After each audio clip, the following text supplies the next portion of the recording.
आज के क्लास में मैं आप लोगों को क्लास 10th सामाजिक विज्ञान सोशल साइंस का मैं 5 क्वेश्चन बोर्ड पे लिख चुका हूं और जो काफ़ी इंपॉर्टेंट क्वेश्चन है आप लोगों के एग्जाम के लिए, जो आप लोगों के नज़दीक में एग्जाम है उस एग्जाम को लेकर के मैं आप लोगों के रेगुलर VVI क्वेश्चन लेकर के आ रहा हूं। तो वो आप देखेंगे जिसमें कि सबसे पहला क्वेश्चन है पंचायती राज व्यवस्था से आप क्या समझते हैं, वर्णन करें। दूसरा क्वेश्चन है चिपको आंदोलन से आप क्या समझते हैं।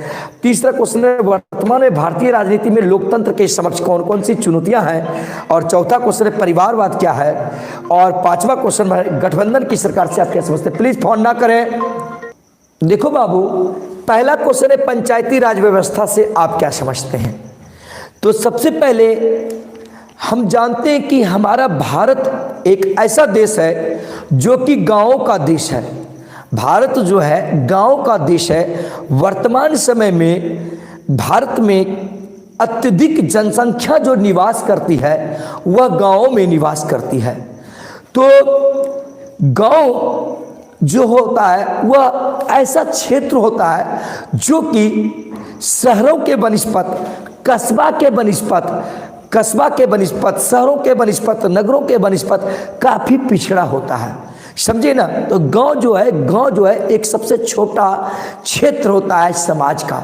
उसके बाद होता है समाज का कस्बा क्षेत्र होता है, समझे ना। कस्बा के बाद होता है शहर और शहर के बाद होता है नगर, नगर के बाद होता है महानगर, समझे कि ना। इस प्रकार से क्षेत्रों को बांटा गया है। तो यानी समाज का जो सबसे छोटा क्षेत्र है उसको गांव कहा जाता है। चूंकि भारत की अधिकांश जनसंख्या गांव में निवास करती है और महात्मा गांधी का यह मानना था कि भारत की आत्मा गांव में निवास करती है, इसीलिए ग्रामीण दशाओं की सुधार करने के लिए सरकार के द्वारा या अन्य किसी विधि व्यवस्थाओं के द्वारा निरंतर प्रयासरत किया जा रहा था।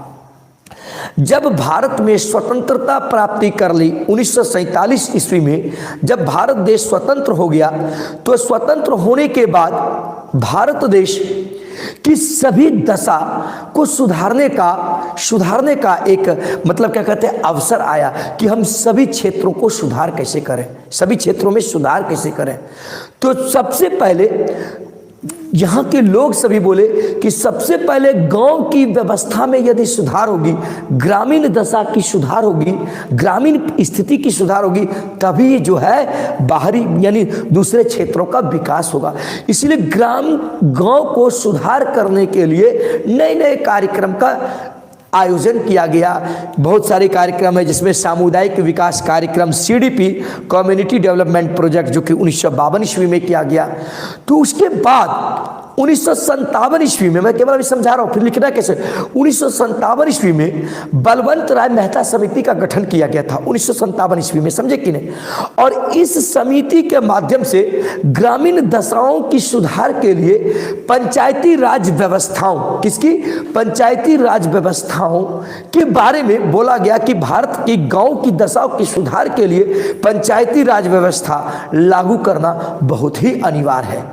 तो बलवंत राय मेहता समिति 1957 ईस्वी में पारित हुई थी और इसमें इस बात की पुष्टि की गई थी। लेकिन 2 अक्टूबर 1959 ईस्वी को भारत के राजस्थान राज्य में नागौर जिला में सबसे पहली बार पंचायती राज व्यवस्था लागू किया गया। अर्थात भारत का पहला राज्य जो है पंचायती राज व्यवस्था लागू करने वाला देश राजस्थान रहा। कौन सा रहा बाबू? राजस्थान रहा, जो कि 2 अक्टूबर 1959 ईस्वी को लागू किया, समझे कि नहीं। हालांकि पंचायती राज व्यवस्था का शुरू करने वाला देश, पहला देश नेपाल है। कौन है? नेपाल। राजा भृगुपत ने सबसे पहले, राजा भृगुपत नेपाल के थे, उन्होंने सबसे पहले पंचायती राज व्यवस्था की शुरुआत नेपाल में किया था। और लेकिन भारत में पंचायती राज व्यवस्था की शुरुआत जो की गई थी राजस्थान के नागौर जिला में 2 अक्टूबर 1959 ईस्वी को। तो चूंकि पंचायती राज व्यवस्था का जो शुरुआत किया गया था 2 अक्टूबर 1959 ईस्वी को, इसलिए क्योंकि 2 अक्टूबर को हमारे भारत के राष्ट्रपिता या बापू महात्मा गांधी का जन्मदिन है। तो महात्मा गांधी को गांव से बड़ा प्रेम था और गांव के प्रति असीम श्रद्धा थी। उन्होंने कहा भी करता था कि भारत की आत्मा गांव में निवास करती है। इसी कारण से उनके जन्मदिन के शुभ अवसर पर से ही 2 अक्टूबर से पंचायती राज व्यवस्था लागू किया गया। समझे कि नहीं? पंचायती राज व्यवस्था को कुल मिलाकर के 3 भागों में बांटा गया है। पंचायती राज व्यवस्था को 3 भागों में बांटा गया है, एक ग्रामीण स्तर पर, दूसरा प्रखंड स्तर पर और तीसरा जिला स्तर पर। ग्रामीण स्तर का जो प्रधान होता है वह मुखिया होता है। समझे कि ग्रामीण स्तर का जो प्रधान होता है वो मुखिया होते हैं और प्रखंड स्तर के जो प्रधान होते हैं वो प्रमुख होते हैं और जिला स्तर के जो प्रधान होते हैं वो कौन? जिला परिषद होते हैं। उसके लिए जिला परिषद चुना जाता है। तो अब देखिए आप लोग के यदि परीक्षा में आएगा क्वेश्चन तो आप लोग को ऐसे लिखना है पंचायती राज व्यवस्था के बारे में। सबसे पहले भारत में पंचायती राज व्यवस्था की शुरुआत गांव की दशाओं के सुधार के लिए किया गया था। भारत में पंचायती राज व्यवस्था लागू करने का श्रेय बलवंत राय मेहता समिति 1957 ईस्वी में पारित हुई थी, उसी से मानी जाती है। भारत में पंचायती राज व्यवस्था लागू किया गया था राजस्थान राज्य के नागौर जिला में 2 अक्टूबर 1959 ईस्वी में सबसे पहले। हालांकि पंचायती राज व्यवस्था शुरू करने वाला जो पहला देश था वह था नेपाल, जो कि राजा भृगुपत ने चालू किया था। यानी पंचायती राज व्यवस्था का मूल उद्देश्य होता है ग्रामीण दशाओं की चातुर्विक विकास के लिए जो व्यवस्था अपनाई जाती है उसे हम पंचायती राज व्यवस्था के अंतर्गत कहते हैं। क्योंकि ग्रामीण पिछड़ा होता है, ग्रामीण क्षेत्रों के लिए स्थानीय निकायों के द्वारा, स्थानीय लोगों के द्वारा शासन करना बहुत ही जरूरी है। क्योंकि स्थानीय लोग गांव के प्रत्यक्ष वातावरण से संपर्क में रहेंगे, वो गांव के माहौल को देखेंगे, किस स्थान पे मेरा गांव में किस चीज का विकास हो रहा है, किस चीज की कमियां है, तो स्थानीय लोगों ही उसको देख सकते हैं, बाहरी लोग नहीं देख सकते। अर्थात स्थानीय लोगों के द्वारा किया गया शासन जो है वह पंचायती राज व्यवस्था के अंतर्गत आता है। पंचायती राज व्यवस्था को त्रिस्तरीय व्यवस्था भी कहा जाता है, क्योंकि इसे 3 खंडों में बांटा गया, 3 भागों में बांटा गया। एक जिला स्तर पर, तो जिला स्तर का जो प्रधान होता है उसके लिए जिला परिषद होता है। इसीलिए आप देखते हो पंचायत चुनाव जब होता होगा तो जिला परिषद का भी चुनाव होता है। दूसरा जो होता है प्रखंड स्तर पर, प्रखंड स्तर पर का जो प्रधान होता है उसे प्रमुख कहते हैं। समझे कि नहीं? प्रमुख कहते हैं। और सबसे अंतिम में जो हो ग्रामीण स्तर पर, समझे कि नहीं? ग्रामीण स्तर पर जो होता है उसका प्रधान कौन होता है? उसका प्रधान जो होता है वो मुखिया होता है। और मुखिया को एक गांव का संपूर्ण एक ग्राम पंचायत का मालिक होता है और मुखिया के अधीन ही उस ग्राम पंचायत के अंतर्गत कोई भी कार्यों का क्रियान्वयन होता है। भारत में पंचायती राज व्यवस्था के अंतर्गत संविधान में जब 73वां संशोधन हो रहा था तो संविधान का जो 73वां संशोधन है वह पंचायती राज व्यवस्था से संबंधित है। यानी 1992-93 ईस्वी में यह हुआ था 73वां संविधान संशोधन। उसमें महिलाओं को पंचायती राज व्यवस्था में आरक्षण की मांग की गई थी और बिहार इकलौता राज्य है, सबसे पहला राज्य बना जो कि महिलाओं को पंचायती राज व्यवस्था में 50% का आरक्षण दिया है। समझे ना? इस प्रकार से परीक्षा में लिखना है आपको। अब देखो बाबू, चिपको आंदोलन से आप क्या समझते हैं? चिपको आंदोलन से, ठीक ना, ध्यान दीजिएगा।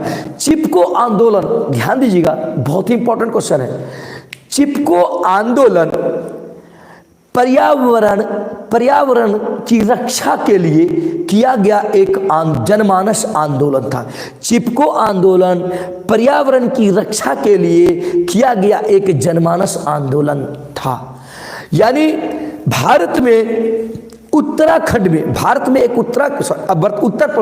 उस समय उत्तर प्रदेश था। भारत में उत्तर प्रदेश का एक चामोली जिला था। कौन जिला? चामोली जिला। भारत का उत्तर प्रदेश में उस समय चामोली जिला था और चामोली जिला में गोपेश्वर नाथ नामक स्थान पर था। गोपेश्वर नामक स्थान था। उस गोपेश्वर नामक स्थान पर सबसे पहले चिपको आंदोलन की शुरुआत की गई थी। समझे कि नहीं? 1972 ईस्वी में, यानी 1972 ईस्वी में उत्तर प्रदेश के चामोली जिला में गोपेश्वर नामक स्थान पर सबसे पहले चिपको आंदोलन की शुरुआत की गई थी। समझे कि नहीं? चिपको आंदोलन मुख्य रूप से वृक्षों की कटाई को रोकने के लिए किया गया आंदोलन थे। चिपको आंदोलन के जो प्रणेता थे वह सुंदरलाल बहुगुणा थे। चिपको आंदोलन इसलिए आयोजन किया गया था क्योंकि गोपेश्वर नाथ यानी चामोल उत्तर प्रदेश, उस समय के उत्तर प्रदेश के चामोली नामक जिला में गोपेश्वर नामक स्थान में यानी 2400 वृक्षों की कटाई करनी थी। यानी सब लोग बोल रहे थे कि 2400 वृक्षों को काटेंगे। तो वहां के आसपास के लोग यह सोचने लगे इतने इतने वृक्षों को यदि कटाई कर लेगा तो इसकी कटाई के कारण से क्या होगा, हमारे आसपास का वातावरण बर्बाद हो जाएगा। क्योंकि वृक्ष जो है वह अमृत हम लोग को देता है और विष का पान वो करता है। क्योंकि हम लोग कार्बन डाइऑक्साइड छोड़ते हैं और कार्बन डाइऑक्साइड जो ग्रहण करता है वो वृक्ष करता है, और वो जो ऑक्सीजन छोड़ता है, और ऑक्सीजन क्या है हम लोगों के लिए प्राणवायु, वो ऑक्सीजन को हम ग्रहण करते हैं। इसलिए ऑक्सीजन हमें वृक्ष देती है और उसके बाद हम उसको हमारा जहर जो निकाल करके वो जहर को ग्रहण करता है। तो वृक्ष हम लोगों के वातावरण के लिए होना बहुत ही अनिवार्य है। इसलिए 1972 ईस्वी में यानी सुंदरलाल बहुगुणा और अन्य महिलाएं, चिपको आंदोलन में सबसे अधिक महिलाएं भाग ली थी। अन्य सभी महिलाएं जो है यानी रैनी जो थी, रैनी समुदाय की महिलाएं वो सभी भाग लिए थे उत्तर प्रदेश में, और वृक्ष की कटाई को रोकने के लिए एक साथ एक झुंड बना करके उन सभी जंगलों में घूमने लगे। जो भी वृक्ष को काटने के लिए जाते थे उस यानी वृक्ष से ही चिपक जाते थे। वृक्ष से क्या करते थे, चिपक जाते थे। जब वृक्ष से कोई चिपक जाएगा तो उसको थोड़ी काटेगा, नहीं काटेगा, बोलता था कि पहले मुझे काटो उसके बाद वृक्ष को काटो। इस कारण से 2400 वृक्षों की कटाई को चिपको आंदोलन में रोक दिया गया था। इसीलिए इस आंदोलन को चिपको आंदोलन या वृक्ष बचाओ आंदोलन के रूप में जाने लगा। अब लेकिन परीक्षा में इसको कैसे लिखना है भाई, ध्यान दीजिएगा। परीक्षा में लिखना है चिपको आंदोलन की शुरुआत भारत के तत्कालीन यानी उस समय उत्तर प्रदेश के चामोली नामक जिला में हुई थी, और चामोली जिला में एक गोपेश्वर नामक स्थान था। गोपेश्वर नामक स्थान पे चिपको आंदोलन की शुरुआत हुई थी। और इस आंदोलन का मूल उद्देश्य था वृक्षों की कटाई को रोकना और पर्यावरण को हरा भरा बनाए रखना, पर्यावरण का संरक्षण करना। यह चिपको आंदोलन का मूल उद्देश्य था। चिपको आंदोलन के प्रणेता जो थे वो सुंदरलाल बहुगुणा थे। कौन थे, सुंदरलाल बहुगुणा। इस गोपेश्वर नामक स्थान में वहां के पहाड़ियों पे जंगलों में जो है 2400 वृक्षों की काटने के ऊपर से आदेश आ गया था कि 2400 वृक्षों को काटेंगे इस जगह। तो जिसके कारण से वहां के आसपास के लोगों ने एक झुंड बनाया और इसमें अधिकांश महिलाएं भाग ली थी और वो जंगल में घूम घूम करके वो रह रही थी कि कोई भी वृक्ष नहीं काटे। जो वृक्ष काटने के लिए जाती थी उसमें जाकर के लिपट जाती थी, बोलता था कि पहले मुझे काटो उसके बाद तुम वृक्ष को काटो। इस प्रकार से यह चिपको आंदोलन वृक्ष की कटाई को रोकने के लिए किया गया आंदोलन एक पर्यावरण के लिए सबसे सफल आंदोलन था। हालांकि चिपको आंदोलन की शुरुआत 1836 ईस्वी में सबसे पहले राजस्थान की बिश्नोई समुदाय की एक महिला थी अमृता देवी। अमृता देवी के आंगन में क्या था, राजस्थान में 1836 ईस्वी में अमृता देवी एक बिश्नोई समुदाय राजस्थान की एक महिला थी। वो जानते हैं ना उनके आंगन में क्या था, उनके आंगन में एक पीपल का पेड़ था। वो पूजा पाठ करती थी। पीपल पेड़ को आप लोग अभी भी जानते होंगे कि धर्म से जोड़ा जाता है, उनका पूजा पाठ किया जाता है। तो वो पूजा पाठ करती थी, उनके आंगन में थी। तो उस पीपल को पेड़ को काटने के लिए उनके घर वाले लोग गए थे तो बोले नहीं काटने देगा। उस समय वह चिपक गई थी अमृता बिश्नोई, समझे कि नहीं। तो हालांकि शुरुआत वही की थी, लेकिन आपको बोलना नहीं है अमृता बिश्नोई, आपका सुंदरलाल बहुगुणा ही होगा। लेकिन शुरू में सबसे पहले कदम उठाई थी अमृता बिश्नोई 1836 ईस्वी में, जो कि राजस्थान की बिश्नोई समुदाय की महिला थी जिसका नाम क्या था, अमृता देवी। बताएं आप लोग सभी स्टूडेंट्स, बताइए समझ में आ रही है सबको। बाबू नेक्स्ट क्वेश्चन, चलिए शालिनी, चलो देखो बाबू, वर्तमान में भारतीय राजनीति में लोकतंत्र के समक्ष में कौन कौन सी चुनौतियां हैं। तो देखो बाबू, लोकतंत्र, सबसे पहले लोकतंत्र को समझो। लोकतंत्र का अंग्रेजी होता है डेमोक्रेसी। लोकतंत्र का अंग्रेजी क्या होता है, डेमोक्रेसी। और डेमोक्रेसी दो शब्दों के योग से मिलकर, एक डेमोस तथा क्रेशिया, दो यूनानी शब्दों के मिलने से मिलकर के बना है, समझे। एक डेमोस तथा दूसरा क्रेशिया, समझेगा। डेमोस का अर्थ होता है जनता और क्रेशिया का अर्थ होता है शासन, अर्थात जनता का शासन। ये जो तीसरा नंबर होता है जनता का शासन, तो अर्थात लोकतंत्र जनता का, जनता के द्वारा जनता के लिए किया गया शासन है। अमेरिका के राष्ट्रपति जो थे अब्राहम लिंकन ने ये बात बताया था, समझे कि नहीं। वास्तव में तो इस प्रकार से हम कह सकते हैं लोकतंत्र जनता का शासन है।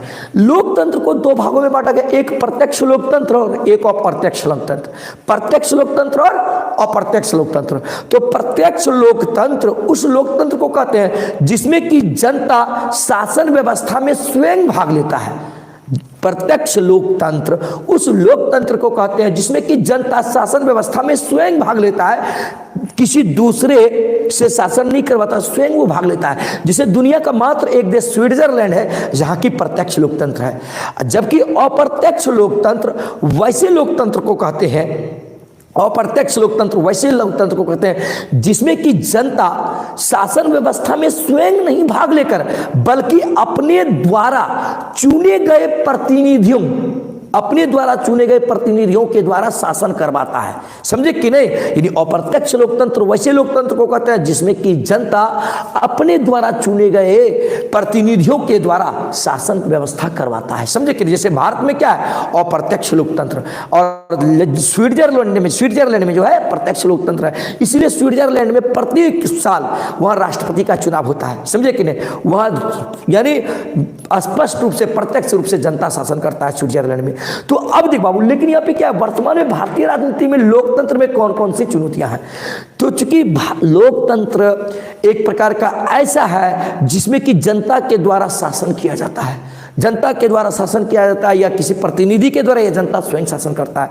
तो लोकतंत्र में सबसे बड़ी चीज है कि सरकार का जब गठन होता है, सरकार कोई बनती है तो लोकतांत्रिक चुनाव होती है। लोकतांत्रिक अर्थात जनता उसका चुनाव में जो जीतेगा, जो सबसे अधिक वोट लाएगा उसे सरकार या सत्ता का पद मिलेगा, और जो उससे कम लाएगा उस विपक्ष में उसको बैठना पड़ेगा। ठीक है ना? तो लोकतंत्र में चूंकि लोकतंत्र जनता का तो शासन है, लेकिन इसमें बहुत सारी चुनौतियां सामने आ रही है। तो सबसे बड़ी चुनौतियां क्या है? अशिक्षा। लोकतंत्र में सबसे बड़ी चुनौतियां है अशिक्षा, और भारत में कहे तो यह सबसे ज्यादा। भारत की जो साक्षरता दर है 75.04% भारत का लिटरेसी रेट है, भारत का साक्षरता दर। तो भारत में अभी भी साक्षरता का कमी है, शिक्षा का अभाव है। अन्य देशों के बनिस्पत, अमेरिका, इंग्लैंड, ब्रिटेन, इन सबों के बनिस्पत जो है भारत में साक्षरता दर कम है। तो चूंकि हम जानते हैं कि जो व्यक्ति शिक्षित होगा, शिक्षित व्यक्ति वह सही आदमी को चुनेगा, शिक्षित व्यक्ति सही आदमी को चुनेगा। कौन गलत खड़ा हुआ है चुनाव में, कौन सही चुनाव में खड़ा हुआ है, उसको उस चीज की परख होगी। किसे हम चुनाव करें, किसे हम वोट दें, उसको यह चीज समझ होगी। इस कारण से वो सही को वो चुनेगा। लेकिन भारत में इस शिक्षा के अभाव होने के कारण से वह समझ ही नहीं पाता कि कौन सा उम्मीदवार हमारे लिए बेहतर होगा। तो यह सबसे बड़ी चुनौती है। भारत में सबसे बड़ी चुनौती जो है वह शिक्षा भी है, यानी अशिक्षा कह सकते हैं लोकतंत्र के लिए चुनौती। दूसरा चुनौती है जातिवाद। लोकतंत्र के लिए जो दूसरा चुनौती है क्या है? जातिवाद। तो जातिवाद एक प्रकार की ऐसी ही विचारधारा है जिसमें कि अपनी ही जाति को समर्थन देता है। समझे कि जातिवाद जो है, इसका अंग्रेजी होता है कास्टिज्म, जो कि पुर्तगाली शब्द कास्टा से आया है। समझे कि नहीं? जिस कास्टा, और कास्टा का अर्थ जो होता है प्रजाति विभेद के रूप में किया जाता है। प्रजाति विभेद, यानी प्रजाति विभेद के लिए कास्टा का प्रयोग किया जाता था।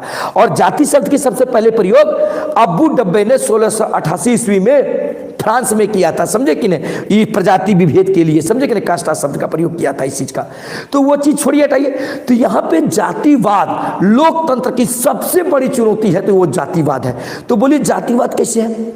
जातिवाद इसलिए है कि यदि किसी एक क्षेत्र में जिस जाति की संख्या अधिक होती है, तो उस क्षेत्र में जो जाति का उम्मीदवार खड़ा होता है, चाहे उसका व्यक्तित्व खराब ही क्यों ना हो, तो उसे ही वोट देना चाहता है सभी कोई, कि मेरा जाति का आदमी है, दूसरे जाति का आदमी नहीं है, हमारे जाति का देंगे। चाहे वो खराब हो, बहुत खराब अपराधी किस्म का प्रवृत्ति का भी आदमी हो, लेकिन उसी को वो वोट देगा, दूसरे को चुनाव नहीं देगा, क्योंकि जातिवाद की भावना उसमें आ गई है।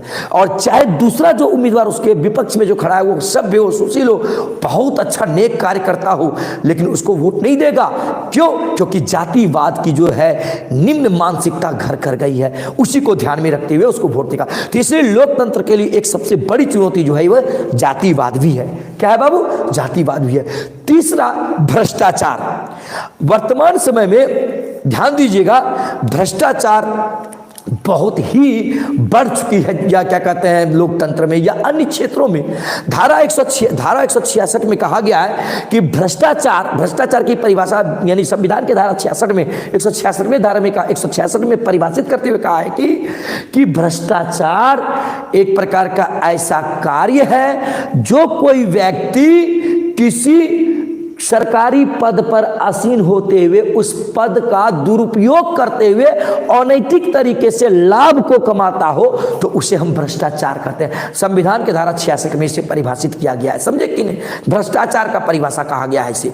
तो अब देखो बाबू, तो भ्रष्टाचार क्या है कि आज की डेट में इलेक्ट्रॉनिक वोटिंग मशीन का प्रयोग किया जाता है चुनाव के समय।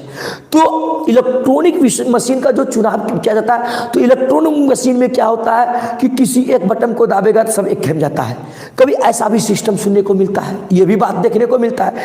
उसके बाद क्या होता है, जो चुनाव होती है, चुनाव के समय क्या होता है कि वो जो चुनाव के समय वोटिंग मशीन जाता है या बैलेट पेपर वाला जो बक्सा जाता है, वो किसके पास जाता है? वो जाता है डीएम ऑफिस यानी एसडीएम ऑफिस यानी ब्यूरोक्रेसी के पास, नौकरशाही के पास जाता है, अफसरशाही के पास वो सब जाता है। तो हम जानते हैं कि लोकतंत्र में अंतिम सत्ता नौकरशाही के पास होता है। याद रखिएगा, लोकतंत्र में अंतिम सत्ता है। आप लोग को यदि कोई पूछेगा लोकतंत्र में अंतिम सत्ता किसके हाथों में रहती है, तो जनता के पास नहीं रहता है, क्योंकि चुनाव देने के बाद जो इलेक्ट्रॉनिक वोटिंग मशीन हुआ या बैलेट पेपर का जो बक्सा सब होता है, वो कहाँ जाता है? डीएम एसडीओ यानी पदाधिकारी के पास जाता है ना, उसको नौकरशाही कहते हैं, समझे कि नहीं? उसके पास जाता है। इसीलिए यदि वो जो चाहेगा इलेक्ट्रॉनिक वोटिंग मशीन को बदल देने के लिए दूसरा इलेक्ट्रॉनिक वोटिंग मशीन वहां पर नहीं डाल सकता है, मार देगा जिसका मन होगा, जो मन रात वो दाब देगा। तो अंतिम रूप से उसके पास रहता है, उसका मन जो इच्छा करेगा रात को, कौन उसको देखने जाएगा? वो मार करके जिसको चाहेगा उसको जिता देगा।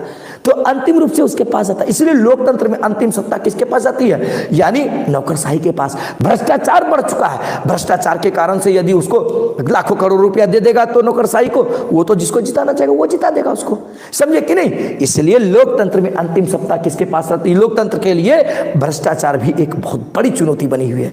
तो और ये तीसरी चुनौती हुई बाबू, बहुत इंपॉर्टेंट क्वेश्चन है ये सब, आप लोग समझ रहे होंगे हमको लगता है। अगला जो है बाबू, ध्यान दीजिएगा, लोकतंत्र में यानी जो सबसे बड़ी चुनौती होती है कि सही व्यक्तियों का चुनाव नहीं हो पाता है सही तरीके से। यानी जैसे जो राजनीतिक दल, जो सबसे अच्छा राजनीतिक दल वाला पार्टी होता है, यानी उस समय क्या होता है, बहुत सारे टिकट खरीद फोक होता है। जो अच्छे राजनीतिक दल वाले होते हैं या कोई भी राजनीतिक दल वाले होते हैं, तो टिकट जो दिया जाता है उसमें जो पैसा ज़्यादा से ज़्यादा देता है उसको टिकट दिया जाता है, पैसा उसको दे दिया टिकट। इसके कारण से क्या होता है, पैसा दे करके कोई भी व्यक्ति यदि चुनाव जीतेगा, चुनाव के समय क्या करेगा, इधर उधर से पैसा बांटेगा, अपना जीतने का प्रयास करेगा, जीतने के लिए एड़ी चोटी लगा देगा। तो ये क्या हुआ, ये सभी भ्रष्टाचार के कारण से टिकट सही तरीके से नहीं मिलता है, जिसके कारण से उसके लिए वहां पैसा देना पड़ता था। पैसा दे करके गलत आदमी भी, गलत उम्मीदवार, गलत क्या कहते हैं उम्मीदवार भी सही पार्टी के सदस्य बन जाते हैं और खड़ा हो जाते हैं, जिसके कारण से लोगों का उसके प्रति जो है हीनता का भावना रहता है। हीनता की भावना के कारण से उसे वोट नहीं देता है, हीनता की भावना के कारण से उसे वोट नहीं देता है, जिसके कारण से वो चुनाव में हार जाता है, जिससे कि ये भी लोकतंत्र के लिए एक बहुत बड़ी चुनौती है। तो आप लोग बताएं, ये समझ गए होंगे तीसरा नंबर का क्वेश्चन? चलिए बताएं, समझ में आ रही है सबको? देख बाबू, अब नेक्स्ट क्वेश्चन, चलिए आचरण। परिवारवाद क्या है? परिवारवाद क्या है? ध्यान दे बाबू, परिवारवाद किसे कहते हैं? ध्यान दे बाबू, चमचा तमचा नहीं बन, राजनीतिक में चमचा होता है, समझा कि नहीं? कोई समंजस सर का चमचा नहीं बोल बाबू, चमचा तो राजनीतिक में ना होता है बाबू, चेला बोलेगा तो चलेगा। आचरण देख बाबू, परिवारवाद क्या है? ध्यान दीजिएगा, परिवारवाद वर्तमान समय में लोकतंत्र जो है वह परिवारवाद पर आधारित है। वर्तमान समय में जो लोकतंत्र है परिवारवाद है। जैसे जातिवाद का अर्थ होता है अपनी ही जाति को महत्व देना, अपनी जाति को बढ़ावा देना ही जातिवाद कहलाता है। तो ठीक उसी प्रकार परिवारवाद का अर्थ होता है अपने ही परिवार को बढ़ावा देना, परिवारवाद कहलाता है। परिवारवाद भी लोकतंत्र के लिए एक बहुत बड़ी चुनौती है, ये याद रखिएगा। परिवारवाद को भी लोकतंत्र के लिए चुनौती कह सकते हैं। यानी परिवारवाद एक प्रकार की ऐसी विचारधारा है जिसके अंतर्गत अपने ही परिवारों को आगे बढ़ाने के लिए किया गया कार्य परिवारवाद कहलाता है। और अपने परिवार को आगे किस प्रकार से बढ़े, इन सभी की जो सोच रखता, यह क्या कहलाता है? परिवारवाद कहलाता है। परिवारवाद की भावना सबसे अधिक लोकतंत्र में देखा जाता है, लोकतंत्र के चुनावी पर्व में देखा जाता है। लोकतंत्र के चुनावी पर्व में क्या होता है? परिवारवाद की जो भावना देखने को मिलती है वह उस समय मिलती है कब बाबू? यानी कि जब टिकट दिया जाता है, अपने ही घर से सबों को टिकट दे दिया जाता है कि मेरा ही घर का, यानी अपने ही घर वालों को, यानी नेता का ही रिलेशन, सगा संबंधी आदि सभी को चुनाव में खड़ा कर दिया जाता है। अपने ही सगा संबंधी को ही खड़ा कर दिया जाता है। तो अर्थात ये जो हुआ, ये परिवारवाद का उदाहरण हुआ, समझे कि नहीं? बल्कि ये गलत चीज है, परिवारवाद कभी नहीं करनी चाहिए। क्यों? क्योंकि इस लोकतंत्र में सबों को बराबर रूप से खड़ा होने का अधिकार है। समाज भारतीय नागरिक होने के कारण से भारतीय संविधान में उसे सभी नागरिकों को, एक अमीर से अमीर नागरिक हो या एक गरीब से गरीब नागरिकों को एक समान भारतीय नागरिक का पहचान मिला है भारत के संविधान के द्वारा। इसलिए सबों को एक समान खड़ा होने का सूत्र, लेकिन परिवारवाद की भावना के कारण से आज के डेट में देखा जाता है भारत के लगभग राज्यों में या चुनाव के समय अपने ही परिवार सगे संबंधियों को चुनाव में टिकट दिया जाता है। तो ये क्या है? परिवारवाद है। तो परिवारवाद तो समझ ही गए होंगे। तो अब देखो बाबू, गठबंधन की सरकार से आप क्या समझते हैं? 5वां नंबर, ध्यान दे बाबू, गठबंधन की सरकार। तो गठबंधन यानी मिलजुल कर, जोड़ करके जो सरकार बनाता है उसे गठबंधन की सरकार कहते हैं। हम जानते हैं कि भारत देश में कुल मिलाकर के 545 लोकसभा सीटें हैं। 545 में 543 लोकसभा सीटें और 2 जो है राष्ट्रपति के द्वारा मनोनीत एंग्लो इंडियन के सदस्य होते हैं, ठीक। और बिहार में जो है 243 सीटें हैं। तो किसी भी दल को सरकार बनाने के लिए 2/3 बहुमत होना अनिवार्य है। जिस दल को यदि 2/3 बहुमत प्राप्त हो जाती है वह सरकार बनाने के योग्य हो जाता है। राज्य में राज्यपाल उसको बोलता है कि आप सरकार बनाने के काबिल है आपका दल, और आप आइए सरकार बनाइए। तो इस कारण से, लेकिन भारत में बहुदलीय व्यवस्था है। बहुदलीय व्यवस्था का मतलब होता है कि यहाँ बहुत सारे राजनीतिक दल है। भारत में अनेकों सारे राजनीतिक दल है, और इस राजनीतिक दल की जो मान्यता दिलाता है वो चुनाव आयोग दिलवाता है, समझे कि नहीं? लेकिन अन्य दूसरे देशों में, जैसे अमेरिका में देखे तो अमेरिका में 2 ही पार्टी है, डेमोक्रेटिक और रिपब्लिक। तो उसमें कोई, दोनों में से कोई एक नहीं जीतेगा, चाहे डेमोक्रेटिक जीते या चाहे रिपब्लिक जीते। लेकिन भारत में क्या है? बहुदलीय व्यवस्था है। भारत का संविधान लचीला संविधान है, बहुदलीय व्यवस्था यानी अनेकों दल हैं। तो इसलिए किसी को पूर्ण बहुमत आ नहीं पाता है। शायद संजोग ही किसी को पूर्ण बहुमत आ पाता है, शायद संजोग ही किसी को पूर्ण बहुमत आ पाती है। तो इस स्थिति में क्या होता है? जो सबसे ज्यादा बहुमत प्राप्त कर लेता है वह सोचता है कि दूसरे तीसरे से गठजोड़ कर लेंगे, गठबंधन करके दूसरे तीसरे से मिलजुल करके हम सरकार बना लेंगे। तो चूंकि राज्यपाल भी क्या करता है? जो बहुमत दल वाला नेता, जो सबसे ज्यादा बहुमत प्राप्त किया हुआ दल होता है उसी को आमंत्रित करता है, चाहे उसे 2/3 बहुमत प्राप्त हुआ हो या ना हुआ हो। उसके लिए एक समय निर्धारित किया जाता है कि इतने समय के अंदर में आप बहुमत साबित कीजिए और सरकार बनाने के लिए आप आमंत्रित हैं। यानी राज्यपाल या देश में राष्ट्रपति करता है, राज्य में राज्यपाल करता है। तो उसके बाद बहुमत दल वाले नेता सभी एक दूसरे से मिलजुल करके कहते हैं कि तुमको मंत्री पद दे देंगे, तुमको ये पद दे देंगे, तुम्हारे दल को ये पद देंगे। और इस कारण से वो फिर क्या करते हैं? राजनीतिक दल वो आपस में सभी मिलजुल जाते हैं और मिलजुल कर जो सरकार बनाते हैं वही गठबंधन का सरकार कहलाता है। जैसे बिहार में वर्तमान समय में बीजेपी और जदयू जो अलायंस है, एनडीए जो है, मिले हुए हैं, ये गठबंधन का सरकार है, समझे कि नहीं? बिहार में वर्तमान समय का जो सरकार है वो गठबंधन का सरकार है। तो गठबंधन की सरकार से आप समझ गए होंगे, कहीं कोई प्रॉब्लम नहीं होगी तो बताएं। आज की क्लास में यहीं तक, आप लोग इसे देख करके लिखेंगे अच्छी तरीके से।